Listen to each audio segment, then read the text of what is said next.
Pemirsa, dari ajang Piala Asia U23, Timnas Indonesia membuat kejutan setelah mengalahkan Australia dengan skor 1-0. Tantangan berikutnya bagi tim sepak bola Indonesia adalah Yordania yang telah dikalahkan Qatar. Seberapa besar peluang Timnas Indonesia untuk bisa menekuk Yordania? Untuk membahasnya telah bergabung mantan pemain Timnas Indonesia Bambang Nurdiansyah dan juga pengamat sepak bola Hardimen Koto. Selamat sore, Bung Hardimen. Bung Ardian. Dan selamat sore juga, Bung Banur. Pak Hardimen Koto. Baik, kita pertama langsung ke Bung Hardimen. Ini bagaimana dengan peluang Indonesia untuk mengalahkan Yordania setelah kemarin kita berhasil mengalahkan Australia dengan skor 1-0? Ya, satu yang penting saya harus ucapkan selamat untuk kemenangan kita yang wow, luar biasa versus Australia 1-0. Ketika kita tidak bisa keluar dari tekanan partai pertama yang benar-benar merugikan banyak buat Indonesia. Tapi kita keluar dari tekanan itu dan kita bisa menang 1-0 melawan Australia, dan peluang kita untuk tiba di perempat final kembali hidup, kembali terbuka. Dan itu adalah pada saat melawan Yordania sebentar lagi. Betul. Indonesia minimal harus bisa memaksakan hasil imbang untuk bisa tiba di perempat final. Baik, mungkin sedikit review, Bang. Kemarin hasil Indonesia yang bisa mengalahkan Australia 1-0 ini kan di luar prediksi banyak orang. Nah, Abang melihatnya seperti apa, Bang? Iya, memang orang banyak melihat bahwa sulit buat kita untuk keluar dari tekanan ketika kita dikerjain habis-habisan dalam partai perdana melawan Qatar. Betul. Tetapi Indonesia bisa keluar dari proyek yang sangat tipis kemungkinan untuk bisa menang. Dengan komposisi pemain yang juga hanya 17 pemain, tim player. Ketika Ivar Jenner, ketika Justin Hubner tidak bisa tampil secara total, secara full time. Ketika Sananta Ramadan juga tidak bisa tampil. Tetapi Indonesia kemudian bisa lolos dari tekanan itu dan kita keluar sebagai pemenang. Wow, ini keren, Bang. Baik. Lalu untuk menghadapi Yordania, kalau kita lihat kan Indonesia ini selalu kesulitan nih menghadapi tim dari Timur Tengah. Semacam ada tekanan mental gitu. Nah, Abang melihatnya menghadapi Yordania ini akan seperti apa? Karena Yordania juga pasti akan bertarung habis-habisan nih, kayak laga hidup mati nih antara kedua timnas U23 ini. Adrian, situasinya beda. Jordan mesti menang. Mesti. Itu pilihan mutlak buat mereka melawan Indonesia. Tetapi buat kita, Indonesia cukup memaksakan hasil imbang. Dan saya yakin Sintayong sudah punya komposisi pemain starter yang ada di kepala dia. Baik. Kalau ada pertanyaan itu nanti kita bahas. Siap. Sebelum kita masuk ke situ, kita langsung ke Bung Banur. Mungkin dapat menjelaskan seperti apa strategi Sintayong saat ini untuk menghadapi Yordania yang tepat, yang harus dilakukan ketika Anda melihat Anda sebagai mantan pemain timnas legendaris ini, seperti apa melihatnya, Bung Banur? Ya, kalau kita memang draw saja kita lolos. Tetapi kalau pemain bertahan, saya pikir bukan keputusan yang baik juga. Artinya kita tetap menyerang, kita tetap harus memenangkan pertandingan, tapi juga pertahanan tidak boleh diabaikan gitu. Tetapi pola pikirnya atau cara mainnya jangan bertahan, itu justru berbahaya gitu. Artinya main normal, menyerang, tetapi Sintayong lebih tahu apa yang harus dilakukan di lini pertahanan. Jadi menyerang tetap menyerang, agresif tetap agresif, tetapi pertahanan sektor belakang dari gelandang bertahan sampai belakang itu harus juga antisipasi ketika ada serangan-serangan dari Jordan. Karena kenapa? Jordan juga kan dia harus memenangkan pertandingan gitu. Artinya maksud saya keputusan bertahan itu tidak bagus juga untuk tim kita. Main saja menyerang, tetapi lini pertahanan tidak boleh lengah dan hati-hati dengan serangan-serangan daripada Jordan, seperti itu. Baik, Bu Manur, tapi kan kalau misalnya kita lihat yang menarik adalah ketika timnas Indonesia ini menghadapi tim-tim dari Timur Tengah seolah seringkali mendapatkan tekanan dan tidak bisa bermain dengan lepas. Apakah ini masalah kualitas dari pemain kita berkaitan dengan fisik atau berkaitan dengan mentalitas sehingga kita seringkali tidak bermain lepas ketika menghadapi tim-tim dari Timur Tengah? Ketika Anda menjadi pemain ini seperti apa, Bung Banur? Justru kebalik ya, kalau lawan tim Timur Tengah itu relatif kita bisa berkembang sebenarnya. Baik. Tapi kita akan sulit ketika menghadapi tim-tim yang bermain dengan cepat. Contohlah Korea, Jepang umpamanya. Kita kesulitan. Tetapi kalau tim-tim Timur Tengah sebetulnya kita ngelawan karena cara mainnya pun tidak seperti Korea dan Jepang yang mengandalkan speed gitu kan. Saya pikir sebelum-sebelumnya juga kita sering bikin kejutan ketika bagaimana Widodo CS juga mengalahkan tim tuan rumah dan sebagainya gitu kan. Bahkan gol Widodo juga waktu itu Ciputra bisa gol terbaik Asia dan sebagainya gitu. Menurut saya peluang kita sangat besar lawan Jordan. Intinya bahwa 2 kali pertandingan sebenarnya lawan tuan rumah dan Australia. Anak-anak bermain bagus. Begitu ya. Jadi menurut saya kalau anak-anak tambah percaya dirinya, ditambah lagi dan mereka buktikan bisa mengalahkan Australia, tapi kan tidak ada masalah nanti lawan Jordan. Tapi sekali lagi keputusan bermain bertahan saya pikir bukan keputusan yang bijak, tetapi Sintayong saya pikir lebih tahu bagaimana dia menghadapi atau serangan-serangan dari Jordan, karena di tim sepak bola timnya Sintayong itu sudah lengkap, ada tim analisa dan sebagainya. Gimana mereka mengantisipasi serangan-serangan Jordan. Tetapi sekali lagi saya cuma mau bilang main jangan bertahan. Artinya menyerang normal, tetapi sektor pertahanan jangan dilupakan. Baik. Harus lebih korek, dievaluasi lagi. Baik. Jadi kita jangan mengandalkan lini belakang saja, tapi lini depan juga harus kita perkuat. Nah, kita akan membahas tentang lini depan kita, tapi usai jeda, Bung Banur.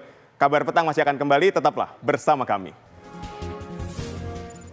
Anda kembali di Kabar Petang. Pemirsa, kita lanjutkan kembali dialog kita bersama dengan pengamat sepak bola. Di sini ada Bung Hardy Menkoto dan ada Bung Bambang Nurdiansyah, mantan pemain timnas dan juga saat ini sebagai pelatih. Dan kita langsung tadi ke Bung Bamnur. Ini kita bertanya soal lini depan dari timnas U23 kita ini seperti apa, Banur? Anda melihatnya, karena salah satu yang harus juga dipersiapkan adalah kekuatan striker kita untuk melakukan strategi menyerang, tidak hanya bertahan tadi Anda katakan. Ini seperti apa?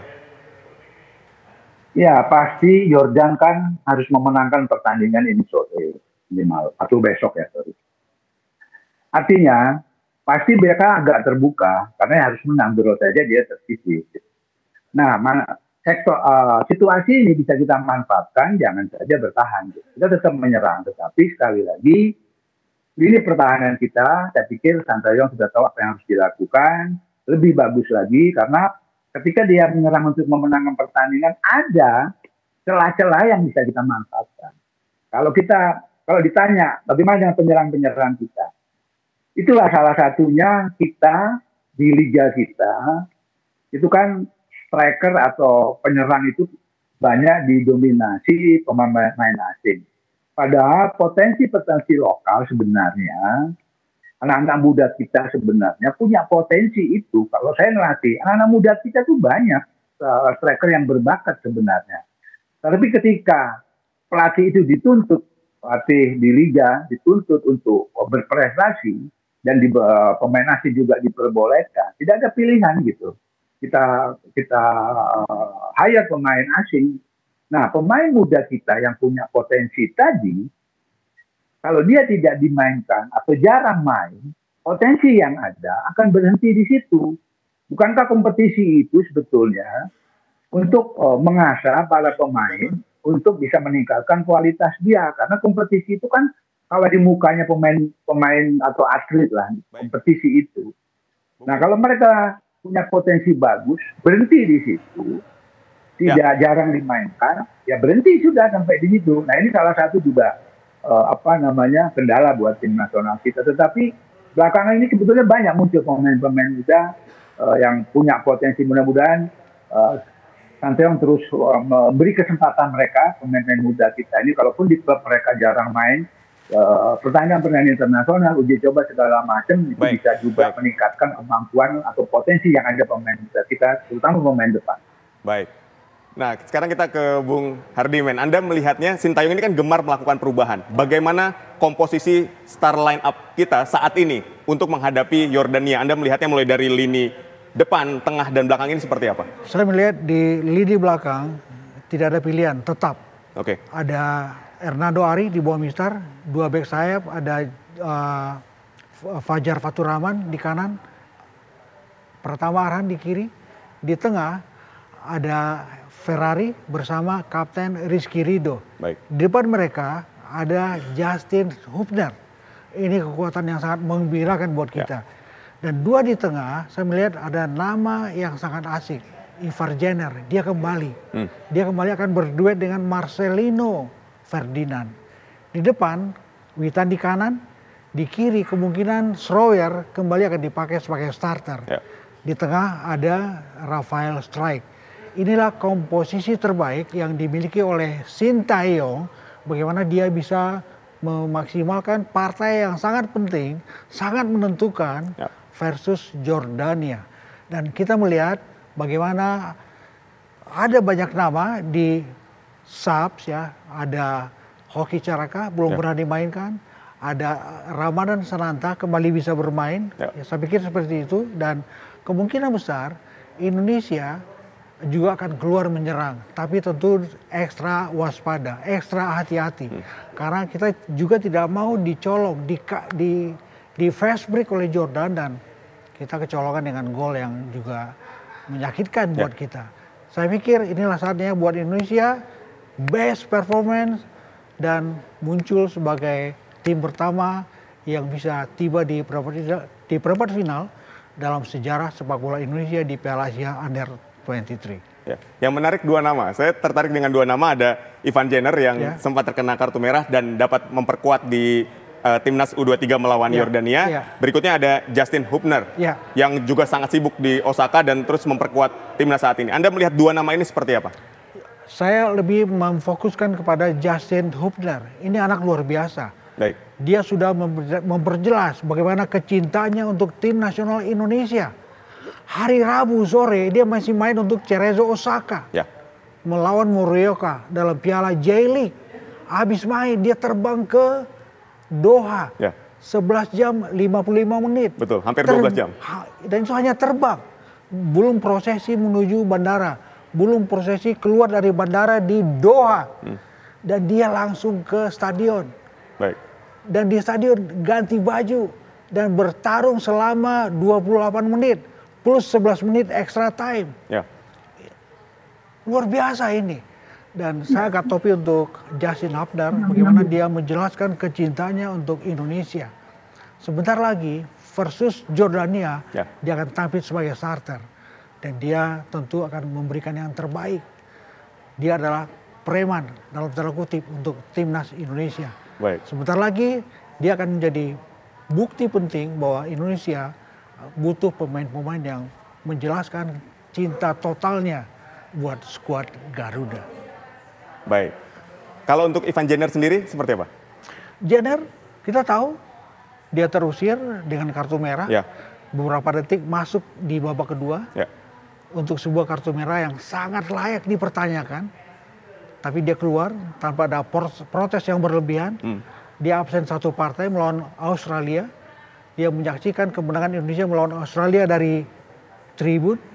Dia ke lapangan memberi ucapan selamat, dan hari ini sebentar lagi dia akan menjadi pemain penting buat skuad Indonesia. Dan Jenner juga kelas.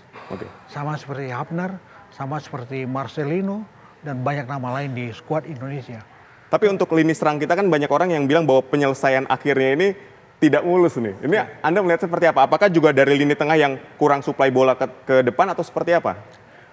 Ada banyak temuan di sini. Boleh jadi soal suplai dari second line yang tidak begitu optimal. Tetapi dengan kehadiran Hubner, bagaimana dia bisa tampil sebagai satu pemain penting yang berperan vital untuk skuad Indonesia. Boleh jadi Ivar Jenner dan juga Marcelino itu lebih fokus dalam mengalirkan bola untuk para pemain yang beredar di lini depan. Pertanyaannya, seberapa hebat Rafael Strijk bisa keluar dengan penyelesaian yang optimal? Boleh jadi kemungkinan Hoki Caraka dimainkan oleh Sintayong. Boleh jadi Ramadan Sananta dimainkan oleh Sintayong. sebagai starter. Apapun itu urusan Sintayong. Kita akan menyaksikan bagaimana duel melawan Jordania itu benar-benar suatu duel yang bikin kita tentram, asik. Betul. Ya, jadi dari obrolan kita hari ini bersama Bung Hardiman juga bersama Bung Bambang Nurdiansyah ini pada optimistis peluang Indonesia menghadapi timnas U23 Yordania ini sangat besar untuk kita menang. Nah, sekarang kita prediksi skor. Bung Hardiman kira-kira berapa Indonesia melawan timnas U23 Yordania, dan Bung Banur juga prediksi skornya berapa timnas U23 melawan timnas Yordania. Silakan dari Bung Hardiman dulu. Saya tidak suka dengan saya pikir skor nggak begitu penting ya. Karena apa? Karena ini urusannya adalah prediksi. Tetapi kalau harapan, saya berharap Indonesia menang. Baik. Skornya tipis, berapapun, tapi Indonesia menang. Baik. Dan harapannya Indonesia menang walaupun hanya dengan skor tipis. Yes. Siap. Itu dari Bang Hardiman. Silakan Bung Banur.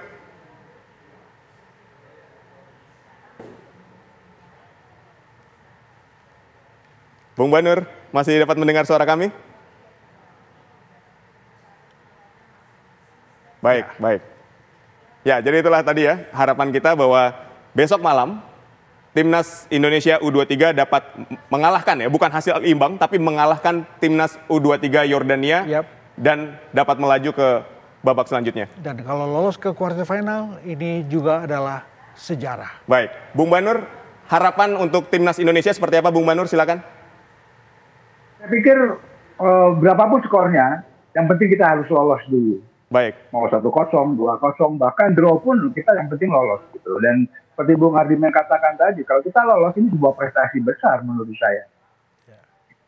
Baik, terima kasih Bung Banur telah bergabung bersama kami dan juga Bung Hardiman Koto telah bergabung bersama kami menyampaikan pendapatnya, dan tentu semua berharap Indonesia dapat mengalahkan Yordania di Piala Asia kali ini. Dan pemirsa, Ketua Umum PKB Muhaimin Iskandar menggelar halal bihalal di kediamannya di Widya Chandra Senayan, Jakarta Selatan. Apa yang dibicarakan? Informasi selengkapnya akan kami hadirkan sesaat lagi. Tetaplah di Kabar Petang.